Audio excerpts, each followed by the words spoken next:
Hello dear students, welcome to my YouTube channel in Chemistry with Zero Academy. In this lecture, we are going to discuss about chemical bonding.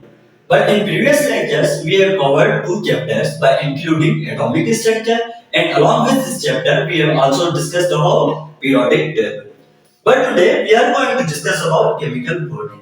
Before going to this topic, I would like to say you please subscribe to my channel as you can get notification every day. So dear students, today we are going to discuss about chemical bonding. Chemical bonding के ऊपर बात करने से पहले मैं आपको bonding word की मतलब समझाना चाह रहा हूँ। डियर स्टूडेंट, जब भी हम बॉन्डिंग का मतलब जो हमारे जहन में कॉन्सेप्ट आता है, उसी वक्त हमें ये भी कॉन्सेप्ट आता है कि जो बॉन्डिंग होती है वो हमेशा दो चीजों के बीच में होती है। यानी कि ये लेट सपोज दो चीजें हैं, अगर हम इनको आपस में मिलाएंगे तो ये क्या कहलाएगा? बॉन्डिंग कहलाएगा। उसके साथ साथ हमें ये भी इमेज आपको जहन में आएगा कि जब भी वर्ड बॉन्डिंग आता है तो उसमें एक फोर्स रिक्वायर्ड होता है जो दोनों चीजों को आपस में क्या करेगा? कनेक्ट करेगा। So the force is the agent which connects two things in one shape. यानी कि ये दो चीजें आपस में मिलकर फोर्स के जरिए से एक न्यू चीज बना रहे हैं, तो इसको हम क्या कहेंगे? बॉन्डिंग कहेंगे। लेकिन today we are going to discuss about chemical bonding. So dear student, याद कर लें, ये केमिकल बॉन्डिंग होती है, ये भी सेम ही कॉन्सेप्ट होता है। लेकिन जब हम केमिकल बॉन्डिंग के ऊपर बात करते हैं तो उसमें इन्वॉल्वमेंट ऑफ द इलेक्ट्रॉन्स होता है। जब भी हम इलेक्ट्रॉन की बेसिस पर हम बात करेंगे और उसके जो बॉन्डिंग होगी इलेक्ट्रॉनिक के बेसिस पर, तो उसको हम क्या कहते हैं? Chemical bonding. यहाँ पर मैंने डेफिनेशन लिखी हुई है, the force which holds the atoms together in a molecule और in a compound, that is called bonding. But जब हम बात करेंगे इलेक्ट्रॉन्स के बेसिस पर, तो यहाँ पर देखें कि यहाँ पर दो पॉसिबिलिटीज हो सकती हैं। लेट्स सपोज ये दो एटम्स हैं, यहाँ तो ये इन दोनों के पास क्या होंगे? एक के पास इलेक्ट्रॉन्स ज्यादा होंगे, डेफिनेटली दूसरे के पास अगर कम होंगे, तो ये एक इलेक्ट्रॉन क्या करेगा? उसको इलेक्ट्रॉन ट्रांसफर करेगा दूसरे इलेक्ट्रॉन के पास। यानी कि ये जो इलेक्ट्रॉन होगा वो रेड वाले को इलेक्ट्रॉन दे देगा। और दूसरी जो पॉसिबिलिटीज हो सकती है बॉन्डिंग की, ये भी हो सकता है कि ये जो दो एटम्स हैं ये आपस में इलेक्ट्रॉन शेयर भी कर सकते हैं। कुछ इलेक्ट्रॉन ट्रांसफर कर देंगे कि ये भाई मेरे पास इलेक्ट्रॉन्स एक्स्ट्रा हैं, ये आप रख लें। और दूसरे इलेक्ट्रॉन्स ऐसे भी होते हैं एटम्स के आपस में शेयर करके एक बॉन्ड बनाते हैं, यानी कि एक दूसरे के साथ क्या करेंगे? शेयर करेंगे। यहाँ पर दो पॉसिबिलिटीज हो सकती हैं केमिकल बॉन्डिंग में। by transferring of electrons from one atom to another atom, और दूसरी पॉसिबिलिटीज ये हो सकती है by sharing of electrons from one to another, यानी कि ये आपस में क्या करेंगे? इलेक्ट्रॉन शेयर करेंगे। Let's suppose I have this pen, I am moving this pen from here to there, so it means that I am transferring this pen from here to there। इसका मतलब ये हुआ कि यहाँ जो पेन थी अब वो यहाँ पर नहीं रहेगी, वो कहीं और चली जाएगी। इसी वजह से मैंने आपको बताया कि जो इलेक्ट्रॉन्स यहाँ पर होंगे वो दूसरे को इलेक्ट्रॉन शेयर कर देगा, यानी कि ये क्या कर रहे हैं? ट्रांसफर कर रहे हैं। और शेयरिंग में क्या होगा कि आपस में कभी ये इनको देगा और ये कभी इनको देगा, यानी कि ये आपस में क्या करेंगे? शेयर करेंगे।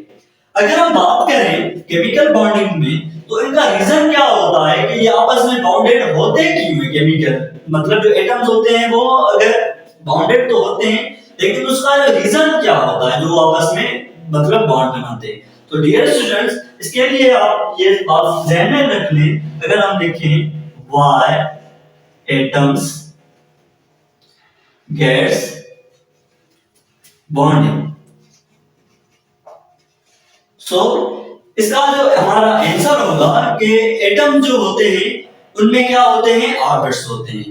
तो ये याद कर लें, ऐसे एटम्स जिनका ऑक्टेट या डुप्लेट इनकम्प्लीट होगा वो हमेशा चाहेंगे कि हमारा जो ऑक्टेट यानी कि और डुप्लेट होगा वो कंप्लीट हो। क्यों वो कंप्लीट होगा? क्योंकि वो चाहेंगे कि हमारा जो ऑक्टेट और उनका जब डुप्लेट कंप्लीट होगा तो वो स्टेबल कहलाते हैं, यानी कि उनके पास मतलब ना किसी को लेने की जरूरत होती है ना किसी को लेने की जरूरत होती है इलेक्ट्रॉन्स की। वो हमेशा चाहते हैं कि हम क्या हो? स्टेबल। अगर हम बात करें कि कुछ एटम्स ऐसे होते हैं जो अनस्टेबल होते हैं, यानी कि उनका ऑक्टेट या डुप्लेट इनकम्प्लीट होता है।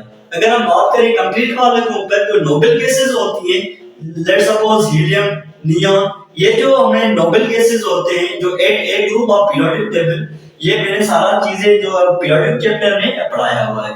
वो क्या होते हैं, इनर्ट गैसेस होते हैं, यानी कि वो नॉन रिएक्टिव होते हैं। बाकी जो बकाया जो हमें ग्रुप्स होते हैं, उनके जो एलिमेंट्स होते हैं वो क्या होते हैं, अनस्टेबल होते हैं। वो अनस्टेबल इस वजह से होते हैं क्योंकि उनका जो ऑक्टेट और जो डुप्लेट होता है वो इनकम्प्लीट होता है। सो यहाँ पर हम लिख सकते हैं इनके जो रीजन जो लिख सकते हैं वो क्या होते हैं, there duplet and octet is incomplete. इस वजह से वो क्या करते हैं कि हमेशा रिएक्ट करते हैं किसी दूसरे एटम्स के साथ, ताकि उनका जो मतलब स्टेबिलिटी हो वो क्या हो जाए, गेन हो जाए।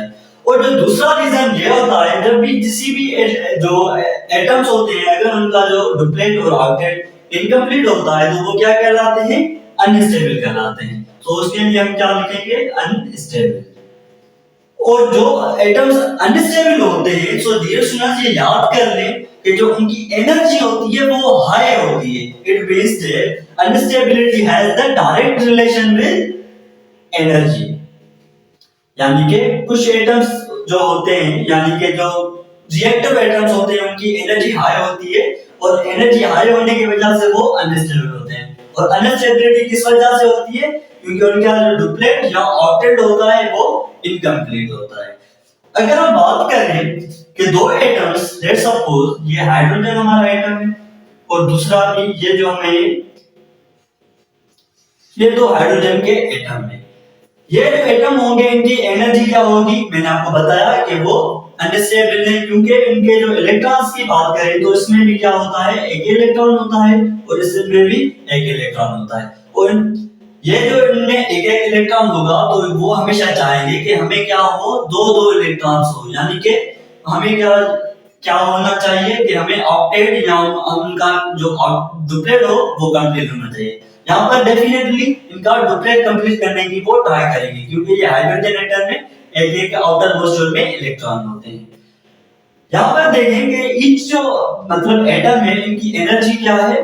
अगर बात करें एनर्जी की, वो क्या होगी, हाई होगी, यानी कि उनकी एनर्जी हायर होगी। ये चाहेंगे कि हम आपस में रिएक्ट करें, तो रिएक्ट करने के लिए ये क्या आएंगे, क्लोजर आएंगे। और यहाँ पर यह बात याद करनी कि जितना इनमें डिस्टेंस ज्यादा होगा उनमें उतनी एनर्जी क्या होगी, ज्यादा होगी। इट मींस दैट जब भी ये मैं बात जो कर रहा हूँ मैं एटम्स के बीच में बात कर रहा हूँ, जब भी एटम्स के बीच में क्या होगा, डिस्टेंस ज्यादा होगा तो उनकी एनर्जी भी क्या होगी, ज्यादा होगी। It means that energy has directly relation with what, distance between atoms. ये मैं एटम्स की बात कर रहा हूं, ना कि कंपाउंड्स के ऊपर। ये जो कंपाउंड्स में हम जब बात करेंगे तो ये उल्टा हो जाएगा। ये मैं आपको आगे चलकर अभी इसी लेक्चर में बताऊंगा कि उनका जो मतलब एनर्जी होगी वो किस तरह से इन्वर्सली रिलेशन दिखाती है।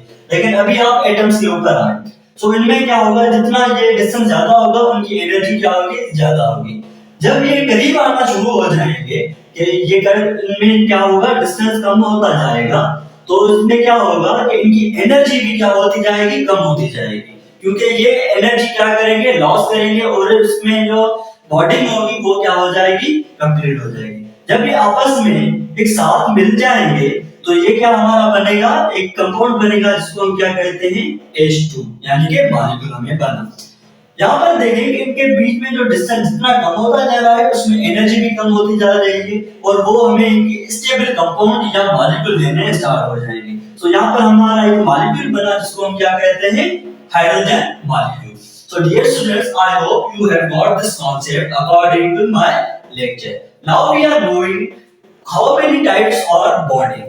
So dear students, यहाँ पर हमें याद कर लें जो केमिकल बॉन्डिंग के जो टाइप्स होते हैं जो आज इस लेक्चर में हम करने वाले हैं वो मैं बताने जा रहा हूँ। So dear students, सबसे पहला जो हमें टाइप होता है वो क्या होता है, आयोनिक, जो हम आज के लेक्चर में ये सारे जो बॉन्डिंग है करने वाले हैं। और जो दूसरा होता है वो कौन सा होता है, कोवेलेंट, कोवेलेंट बॉन्डिंग। और तीसरा जो होता है उसको हम क्या कहेंगे, हाइड्रोजन बॉन्डिंग। ये चारों जो हैं आज हम इस लेक्चर में पढ़ने वाले हैं। और जो लास्ट वन हम पढ़ने वाले हैं बॉन्डिंग के ऊपर वो कौन सा है? Hydrogen bonding. क्या है? Hydrogen bonding. डियर स्टूडेंट्स, ये याद कर लें कि जो ionic, covalent, hydrogen and sorry मुझे यहाँ पर जो मतलब फोर्थ जो होता है वो कौन सा होता है? Metallic. Metallic bonding. So ionic, covalent, hydrogen bonding and metallic bonding. और ये याद कर लें कि जो कोवेलेंट बॉन्डिंग होता है उसके दो टाइप्स होते हैं। एक होते हैं पोलर कोवेलेंट बॉन्डिंग और जो दूसरा होता है वो नॉन पोलर कोवेलेंट बॉन्डिंग होता है। So let's start the ionic bonding. So dear students, now we are going to discuss about ionic bonding. So dear students, ये याद कर लें कि ionic bonding को हम इलेक्ट्रोवैलेंट बॉन्ड भी कहते हैं। ये इलेक्ट्रोवैलेंट बॉन्ड इस वजह से कहते हैं क्योंकि इसमें क्या होता है? इलेक्ट्रोस्टैटिक फोर्स होता है, जिससे हमें जो बॉन्ड बनता है वो इलेक्ट्रोस्टैटिक फोर्स के वजह से बनता है। और हमें पता है कि जो इलेक्ट्रोस्टैटिक फोर्स होता है वो हमेशा पॉजिटिव एंड नेगेटिव चार्जेस के बीच में बनता है। और ये पॉइंट याद कर लें, जो हमारा आयोनिक बॉन्ड होता है वो हमेशा मेटल प्लस नॉन मेटल्स के बीच में ही बनता है। यही एक पॉसिबिलिटी है किसी आयोनिक बॉन्ड की कि ये हमेशा मेटल एंड नॉन मेटल के बीच में ही बनता है। और हमें पता है कि जो मेटल्स होते हैं उसमें क्या होते हैं कि वो इलेक्ट्रॉन्स हमेशा क्या करते हैं? लॉस करते हैं। और हमें पता है कि जो नॉन मेटल्स होते हैं वो हमेशा इलेक्ट्रॉन्स क्या करते हैं? गेन करते हैं। सो यहाँ पर देखें कि ये जो इलेक्ट्रॉन्स, जो मेटल्स होते हैं वो इलेक्ट्रॉन्स लॉस करते हैं। It means that the electrons are transferring electrons from metals to non metals, यानी कि इलेक्ट्रॉन्स जो मूव होंगे वो मेटल्स टू नॉन मेटल्स होंगे। लेट्स सपोज ये क्या है? हमारा सोडियम है और हमें एक क्लोरीन, यानी कि जो कि नॉन मेटल एटम है। और हमें पता है कि जो मेटल ऑफ जो सोडियम मेटल होता है उसकी जो इलेक्ट्रॉनिक कॉन्फ़िगरेशन होती है, अगर उसकी इलेक्ट्रॉनिक कॉन्फ़िगरेशन करें तो उसमें एक इलेक्ट्रॉन होता है आउटर मोस्ट शेल में। और अगर हम बात करें क्लोरीन के ऊपर तो उसमें नंबर ऑफ इलेक्ट्रॉन्स जो होते हैं आउटर मोस्ट शेल में वो कितने होते हैं? 7 होते हैं। और मैंने बताया हुआ है कि जो बॉन्डिंग होती है वो हमेशा क्या करते हैं कि स्टेबिलिटी गेन करें। और स्टेबिलिटी गेन तब होगी यानी कि वो जब इलेक्ट्रॉन लॉस करके अपना ऑक्टेट या डुप्लेट कंप्लीट करेंगे या इलेक्ट्रॉन्स गेन करके अपना ऑक्टेट या डुप्लेट कंप्लीट करेंगे। यहाँ पर होता है क्या है कि आयोनिक बॉन्ड में एक इलेक्ट्रॉन, जो एक मेटल हमेशा होते हैं वो इलेक्ट्रॉन लॉस करते हैं और नॉन मेटल्स हमेशा क्या करते हैं? इलेक्ट्रॉन्स गेन करते हैं। तो यहाँ पर देखें कि मेटल जो है हमारा सोडियम है उसमें जो इलेक्ट्रॉनिक कॉन्फ़िगरेशन है आउटर मोस्ट शेल में एक इलेक्ट्रॉन है। अगर हम बात करें कि ये 7 इलेक्ट्रॉन्स गेन करने के बजाय इसके लिए ये इजी होगा कि ये इलेक्ट्रॉन एक लॉस करके अपनी जो डुप्लेट होगा वो कंप्लीट करे। और यहाँ पर देखिए इसमें जो क्लोरीन के में जो नंबर ऑफ इलेक्ट्रॉन्स है वो 7 है। तो ये एक इलेक्ट्रॉन गेन करके इसके लिए जो मतलब इजियर होगा कि ये एक इलेक्ट्रॉन गेन करके अपना ऑक्टेट या डुप्लेट पूरा करेगा। यहाँ पर डेफिनेटली इनका क्या होगा? ऑक्टेट कंप्लीट होगा। सो ये जो हमारा सोडियम होगा वो इलेक्ट्रॉन लॉस करेगा, वो सोडियम को इलेक्ट्रॉन देगा और हमें जो कंपाउंड मिलेगा वो क्या मिलेगा? NaCl, यानी कि sodium chloride.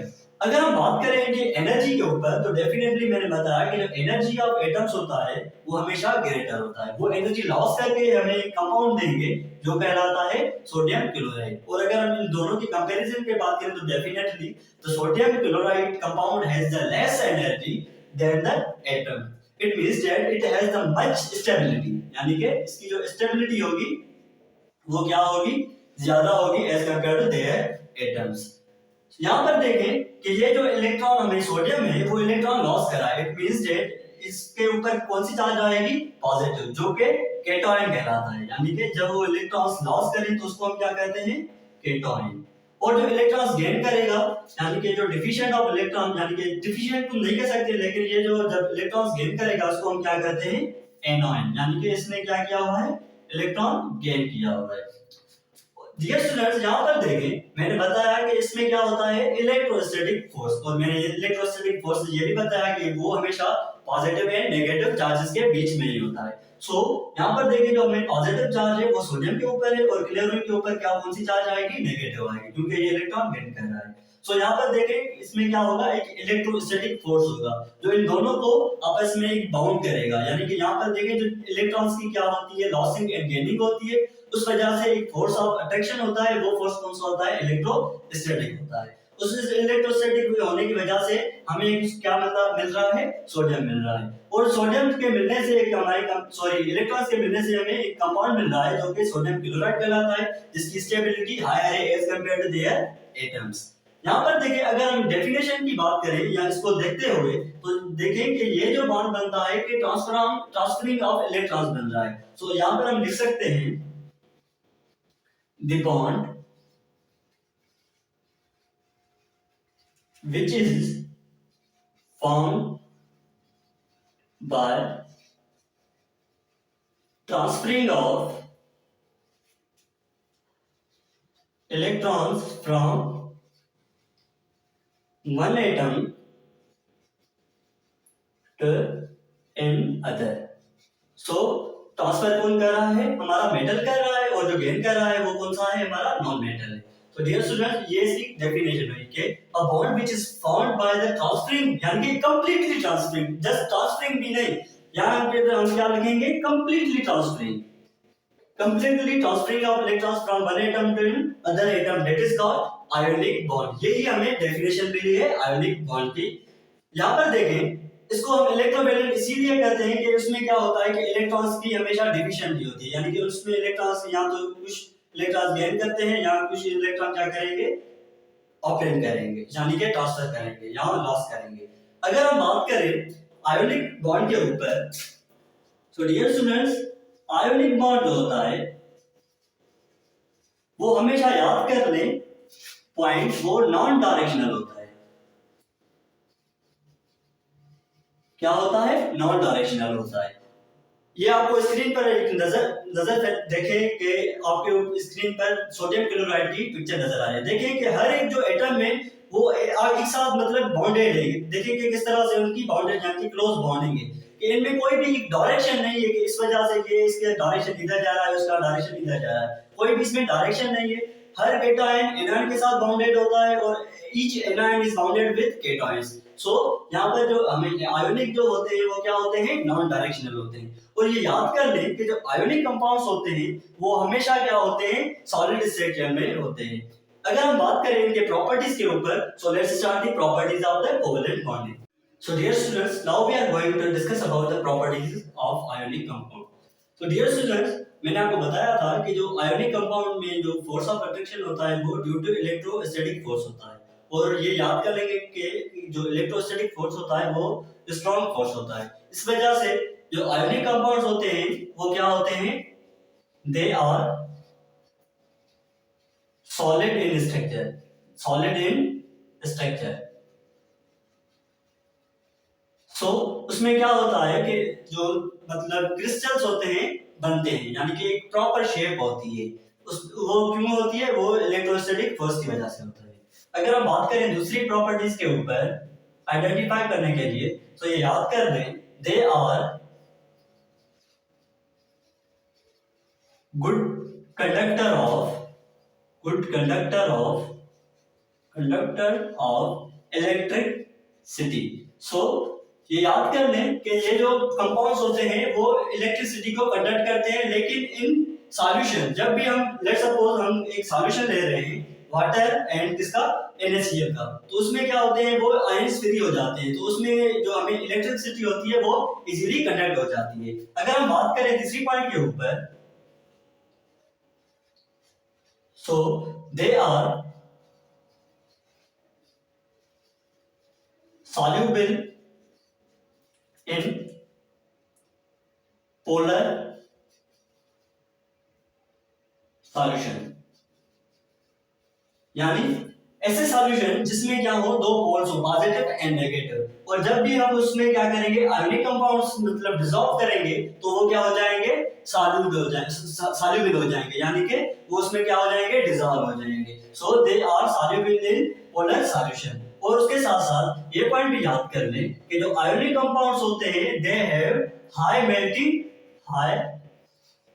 Melting point and boiling point. ये मैंने आपको बताया हुआ है कि इसकी जो मेल्टिंग पॉइंट और बॉइलिंग पॉइंट होती है वो हाई इस वजह से होती है क्योंकि उसके जो मतलब स्ट्रक्चर होती है वो सॉलिड इन स्ट्रक्चर होती है और solid in structure due to electrostatic force की वजह से होते हैं। और इलेक्ट्रिक फोर्स में क्या होते हैं, स्ट्रांग होते हैं, इस वजह से उनकी जो मेल्टिंग एंड बॉइलिंग पॉइंट होती है वो हाई होती है। Now we are going to discuss about the covalent bond and their types. So dear students, now we are going to discuss about the covalent bonding. मैंने बताया था कि bonding के लिए दो पॉसिबिलिटीज होती हैं, एक तो कंप्लीट ट्रांसफरिंग ऑफ इलेक्ट्रॉन्स जो कि हमने पढ़ा था आयनिक बॉन्डिंग में, और दूसरी पॉसिबिलिटी ये हो सकती है कि ये जो इलेक्ट्रॉनिक की शेयरिंग होती है, म्यूचुअल शेयरिंग, वो भी पॉसिबिलिटीज हो सकती है। ये जो हम दूसरी पॉसिबिलिटी होती है ये कोवेलेंट बॉन्डिंग में होती है। I have written the definition of the covalent bonding in which I have written the formation of covalent bond involves the mutual sharing of a pair of electrons between two atoms। मैंने बताया था कि दो possibilities हो सकती हैं और वो जो दो पॉसिबिलिटीज हो सकती हैं वो मिनिमम दो एटम्स के साथ हो सकती हैं।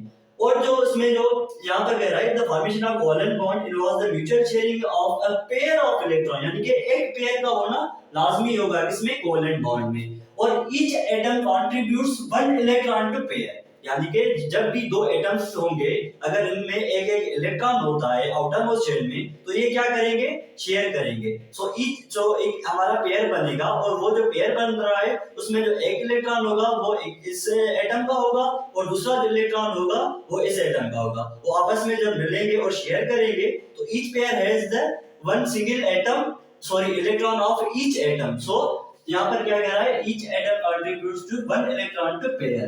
That type of bond is called covalent bond। So इस टाइप को हम क्या कहते हैं, कोवेलेंट बॉन्ड कहते हैं, जो कि म्यूचुअल शेयरिंग के जरिए से जो बॉन्ड बनता है इसको हम क्या कहेंगे, कोवेलेंट बॉन्ड कहेंगे। डियर स्टूडेंट्स, ये जो कोवेलेंट बॉन्डिंग होती है ये याद कर लें, ये अपोजिटिव होती है किसके साथ, आयोनिक बॉन्डिंग के साथ। मैंने बताया था कि जो आयोनिक बॉन्ड में होते हैं उसमें हमारे क्या बनते हैं, केटायंस एंड एनोयंस, लेकिन जो कोवेलेंट बॉन्डिंग में जो होता है वो हमारे केटायंस एंड एनोयंस नहीं बनते। ये मैं आपको इसके बाद जो कोवेलेंट बॉन्डिंग जैसे ही कंप्लीट करूंगा तो इन दोनों के बीच में डिफरेंस बताऊंगा और वो हमें जो मोस्ट इंपॉर्टेंट जो कॉन्सेप्ट होगा दोनों के बीच में कि डिफरेंस क्या होता है वो हमारा क्लियर हो जाएगा। लेकिन अभी आप यहाँ पर फोकस करें। सो यहाँ पर देखें कि जो कोवेलेंट बॉन्डिंग होती है उसमें क्या होता है, म्यूचुअल शेयरिंग होती है। सो एक बात पॉइंट याद कर लें कि जो कोवेलेंट बॉन्डिंग होती है वो हमेशा बिटवीन द नॉन मेटल्स होती है। क्या हो सकती है, नॉन मेटल्स के बीच में हो सकती है। वो नॉन मेटल्स क्या हो सकते हैं, either they can be homo nuclear या फिर वो हेटेरो न्यूक्लियर भी हो सकते हैं, हेटेरो न्यूक्लियर। अगर हम बात करें होमोन्यूक्लियर के ऊपर तो डियर स्टूडेंट्स ये याद कर ले कि लेट्स सपोज हमारा क्या है, सोडियम H2N2, ये जो है ये क्या है, हमारे होमोन्यूक्लियर है। क्योंकि ये जो H2 है मैंने आपको स्टार्टिंग में भी ये एज ए एग्जांपल ये आपको समझाया था कि ये दो हाइड्रोजन के एटम्स आपस में मिलकर क्या बनाएंगे, H2, और देखें कि ये दोनों एक टाइप के एटम हैं। तो ऐसे एटम्स को हम क्या कहते हैं, होमोन्यूक्लियर, क्योंकि दोनों का जो न्यूक्लियर है वो सेम है, यानी कि एटम जो है वो सेम है। सेम इसी तरह नाइट्रोजन के लिए। अगर हम बात करें हेटेरोन्यूक्लियर के ऊपर तो ऐसे कंपाउंड्स जिनमें जो शेयरिंग हो लेकिन वो हेटेरो एटम्स होंगे तो उसको हम क्या बोलेंगे, हेटेरोन्यूक्लियर एटम्स। लेट्स सपोज हमारा क्या है H2O, ये क्या है, हाइड्रोजन और ऑक्सीजन से मिलकर क्या है कंपाउंड बना रहा है, वो क्या है, वाटर। और इसमें जो बॉन्डिंग होती है वो कौन सी होती है, कोवेलेंट बॉन्डिंग होती है। So dear students, if we talk about the homonuclear, let's suppose यहाँ पर देखें कि शेयरिंग किस तरह से होती है। ये हमारा एक हाइड्रोजन का एटम है और हमें पता है कि उसमें इलेक्ट्रॉन्स कितने होते हैं, आउटर मोस्ट शेल में एक होता है, और दूसरा एटम ये हमारा, और उसमें क्या होता है, एक इलेक्ट्रॉन होता है। सो ये क्या करेंगे, आपस में इलेक्ट्रॉन्स शेयर करेंगे, यानी कि कभी दो एटम जो इलेक्ट्रॉन्स होंगे इसके एटम में होंगे तो इसका डुप्लेट जो होगा वो कंप्लीट हो जाएगा, और फिर जब ये दोनों एटम इलेक्ट्रॉन्स इधर आएंगे तो इसका क्या हो जाएगा, डुप्लेट कंप्लीट हो जाएगा। इसी तरह से ये क्या करेंगे, आपकी स्टेबिलिटी को हमें मेंटेन करेंगे। लेट्स सपोज यहाँ पर देखें कि नाइट्रोजन में 3 नंबर ऑफ बॉन्ड्स बनते हैं, और याद कर लें कि जो कोवेलेंट बॉन्ड होते हैं वो सिंगल कोवेलेंट बॉन्ड भी कहलाते हैं, डबल कोवेलेंट बॉन्ड भी होते हैं एंड ट्रिपल कोवेलेंट बॉन्ड भी होते हैं। लेट्स सपोज यहाँ पर क्या है, हमारा एक पेयर बन रहा है तो उसको हम क्या बोलेंगे, सिंगल कोवेलेंट बॉन्ड। अगर हमारा ये यहाँ पर दो नंबर ऑफ पेयर बने तो उसको हम क्या बोलेंगे, डबल कोवेलेंट बॉन्ड। और अगर हमारे तीन पेयर्स बने तो उसको हम क्या बोलेंगे,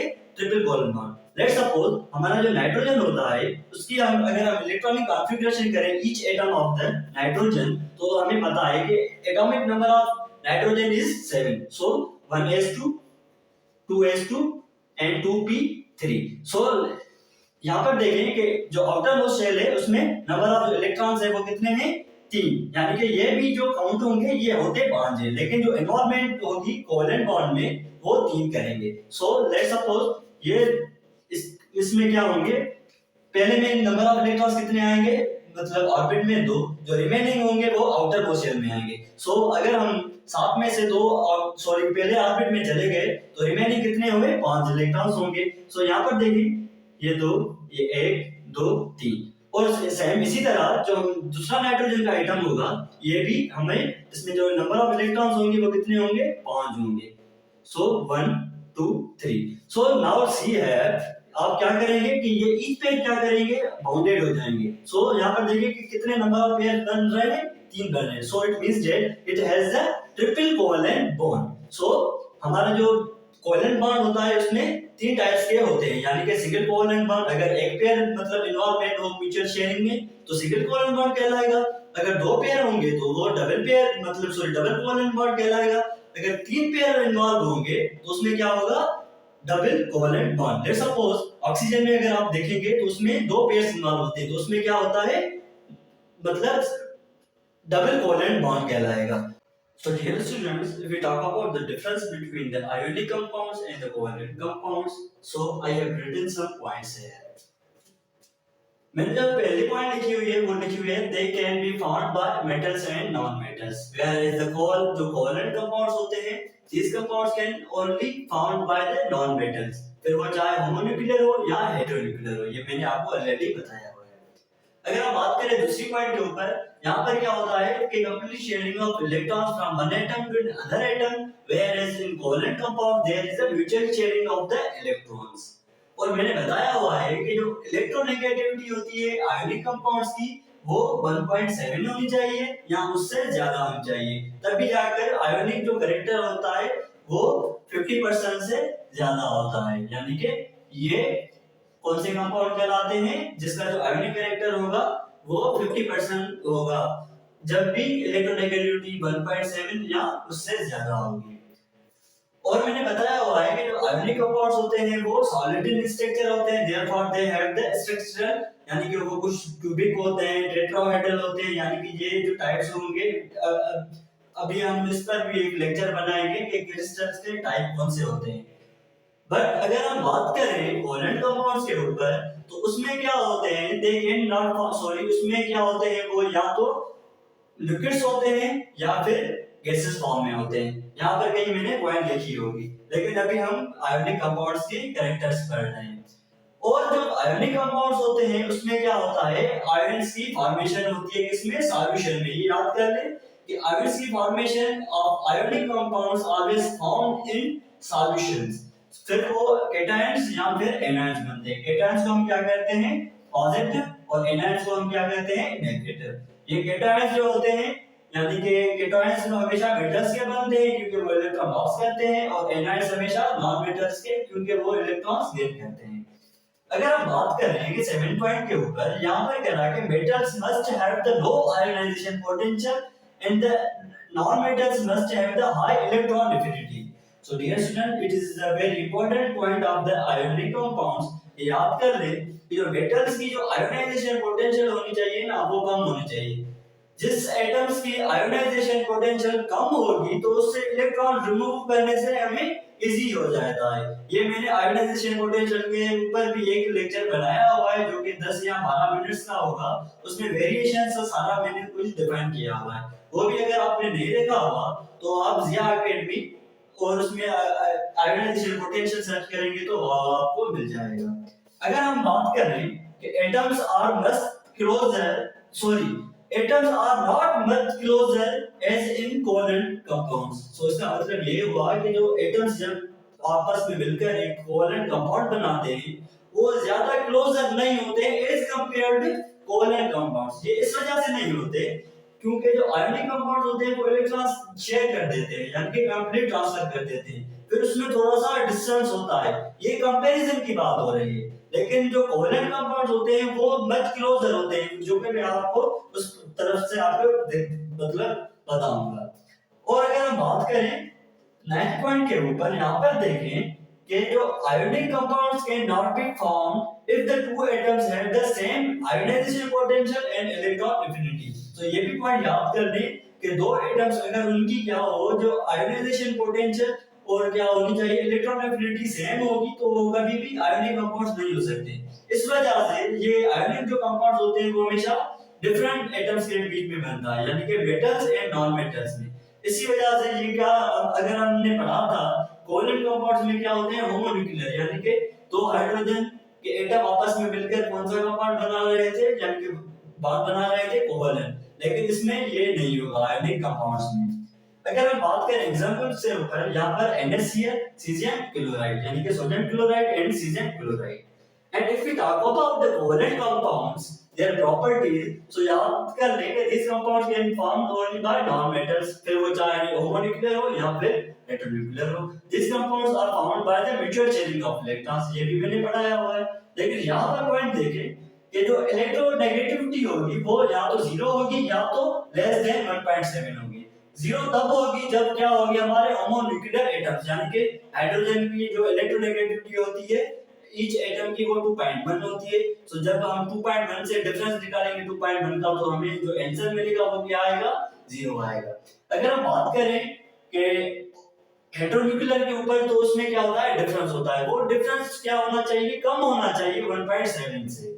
और अगर हम बात करें they cannot form the anions in solution because उनमें क्या होता है कि anions की फॉर्मेशन नहीं होती है, उसमें क्या होती है जस्ट म्यूचुअल शेयरिंग होती है। सो उसमें पार्शियल चार्जेस आती हैं, यानी कि एक इलेक्ट्रॉन जब दूसरे के पास चला जाएगा तो एक लॉस करने वाला क्या होता है लाएगा पार्शियल पॉजिटिव, और जो गेन करेगा सो उसको हम क्या कहेंगे पार्शियल नेगेटिव। जब दोनों मतलब एक पेयर अगर दूसरे पास चला गया तो जिसके पास चला जाता है उसके जो ऊपर चार्ज आएगी वो नेगेटिव, और जिसके साथ मतलब चला जाएगा तो उस पर लेट्स सपोज ये क्या है, दो नॉन मेटल्स हैं और ये क्या कर रहे हैं शेयरिंग कर रहे हैं, इसमें दोनों इलेक्ट्रॉन्स एक एक हैं। अब जब ये पेयर इस तरफ चला जाएगा यानी कि ये लॉस करेगा तो इस पर कौन सी चार्ज आएगी पार्शियल पॉजिटिव, और इस पर कौन सी चार्ज आएगी पार्शियल नेगेटिव।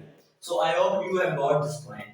अगर हम बात करें फिफ्थ पॉइंट के ऊपर, they are soluble in non polar and insoluble in polar, जो कि अपोजिटिव है किसके साथ आयोनिक के, क्योंकि जो आयोनिक कंपाउंड्स होते हैं वो सॉल्युबल इन पोलर होते हैं और इनसॉल्युबल इन नॉन पोलर, लेकिन यहां पर उल्टा है। अगर हम बात करें सिक्स पॉइंट के ऊपर, having the same IP and electron affinity, इसका मतलब ये हुआ जो कंपाउंड्स होते हैं आयोनिक कंपाउंड्स उसमें क्या होना चाहिए, ये डिफरेंस होना चाहिए आईपी और इलेक्ट्रॉन एफिनिटी, लेकिन यहाँ पर सेम होनी चाहिए, यानी कि आईपी और इलेक्ट्रॉन एफिनिटी ऑलमोस्ट सेम होनी चाहिए, यहाँ पूरी की पूरी सेम होनी चाहिए। अगर हम बात करें सेवेंथ पॉइंट के ऊपर, they are the much closer because they have to share the electrons. So इसका मतलब ये हुआ कि उनके साथ क्या करना पड़ता है कि इलेक्ट्रॉन शेयर करना पड़ता है, इस वजह से उनको क्लोज होना पड़ता है। और अगर हम बात करें 8 पॉइंट के ऊपर, they can not form the ions, ये मैंने आपको ऑलरेडी बताया हुआ है, and they are bad conductors of the heat and electricity. अगर हम बात करें एग्जांपल्स के ऊपर, तो हाइड्रोजन मॉलिक्यूल, नाइट्रोजन एंड हमारा वाटर है। Now we are going to discuss about the hydrogen bonding.